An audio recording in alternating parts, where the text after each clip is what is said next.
Shalom, shalom, shalom a todos. Le habla Davino Moshe Otero de los Caminos de Israel. Aquí en Pirkei Avot, el capítulo 4. Y me parece que estamos llegando ya a la última porción de esta Mishnah número 4. El sacrilegio y su castigo. El que profana el nombre divino en secreto será castigado públicamente. El autor de esta sentencia, el rabino Yohanan ben Beroka, el citado con frecuencia en el Talmud, vivió en la época en la cual la Academia de Yavne estaba dirigido alternativamente por el Rabban Gamaliel y el Rabí Eleazar ben Azaria. Podemos considerar esta segunda parte de la Mishnah como un complemento de lo que nos enseña el Rabí Levitas a propósito de la humildad. El texto presenta varias dificultades.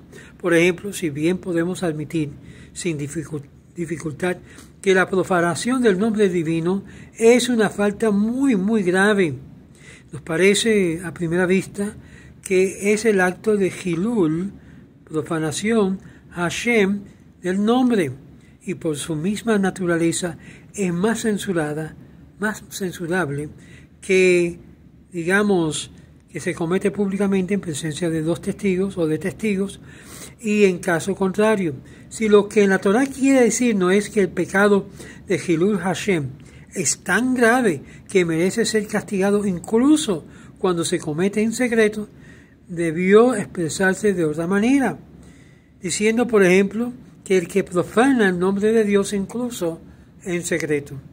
En segundo lugar, ¿es justo acaso que por una falta cometida secretamente el culpable se vea expuesto a una sanción pública? ¿No nos han enseñado nuestros sabios que la medida del castigo de Dios es igual a la medida del pecado? En tercer lugar, la frase «ya haya cometido su sacrilegio por ligereza o deliberadamente» parece haber sido añadida posteriormente, puesto que la misma idea podría haber sido expresado con más claridad al principio de la sentencia de la manera siguiente, que el que profana en secreto, ya sea por ligereza o deliberadamente, recibirá su castigo públicamente. Vamos a intentar primero relacionar esta sentencia con la del rabino Levitas. Este último nos había recomendado ser humilde y evitar el orgullo. Rabino Yohanan completa la idea diciendo que la menor parcela de orgullo en el fondo de nuestro corazón puede inducirnos a profanar el nombre de Dios, y debemos de cuidarnos de semejante sacrilegio, pues en una profanación, ya sea un acto voluntario o producto de negligencia, es posible y pasible de castigo público.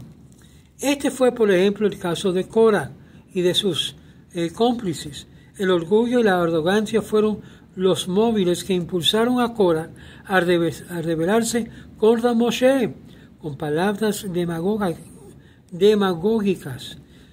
Todos son santos en nuestra comunidad.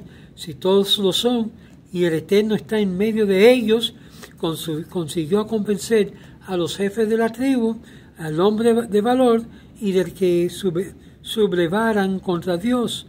La soberbia y la ambición de Korah fueron la causa de que sus 250 partidarios fueron ajusticiados de forma pública o públicamente. Así pues, el que se deja dominar por el orgullo y el que atribuye únicamente a su propia inteligencia más éxito y su buena fortuna profana en secreto el nombre de Dios. Y acabamos de aclarar, por lo tanto, la relación que existe entre el pecado del orgullo y la profanación del nombre divino. Ahora es preciso comprender por qué motivo nuestros sabios han estimado el castigo de esta falta debe ser público. Pongamos, por ejemplo, el caso del instigador, que por medio de una propaganda clandestina intenta arrastrar a sus amigos íntimos y a sus parientes más cercanos a la práctica de la idolatría.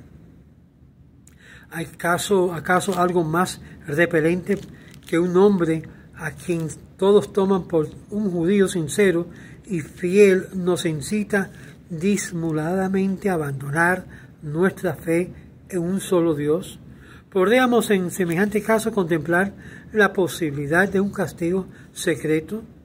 De ninguna manera. Sería indispensable publicar la culpa de aquel hombre, desenmascararle ante que todos le han admirado, y luego condenarle y castigarle ante los ojos de todos.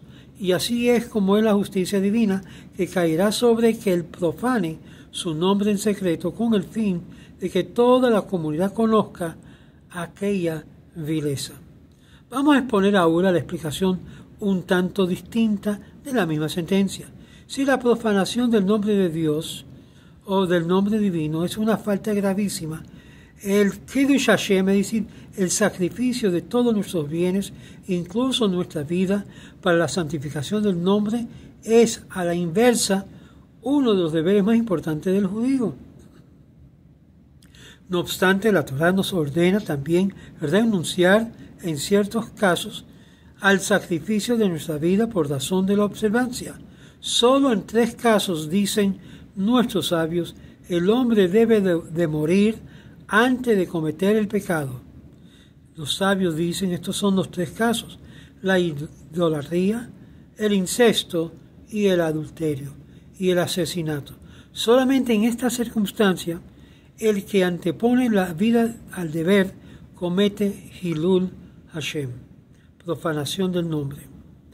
En lo que respecta a los demás mandamientos, la transgresión está autorizada. Es incluso obligatorio en caso de pekuah hanefesh, es decir, cuando el cumplimiento del mandamiento extraña peligro de muerte. La Torá nos ordena, por ejemplo, profanar el Shabbat, infringir las leyes alimentarias, comer en el día de Yom Kippur, etc., siempre que sea necesario para salvar una vida humana. Pero pobre de aquel, sobre pretexto de pekuah hanefesh, atreva a cometer una averá, un pecado.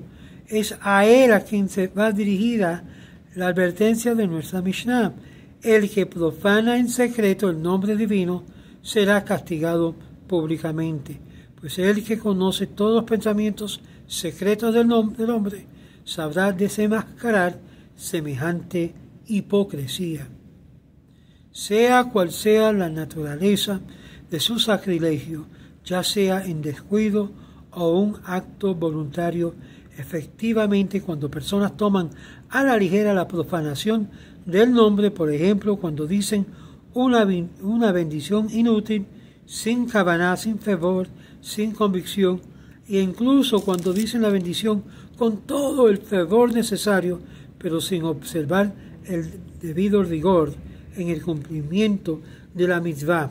Me refiero a los que utilizan el Sefer Torah, que está paso, defectuoso, o unos tefilín estropeados y mal colocados. Son muchos fallos de esta clase que podemos citar.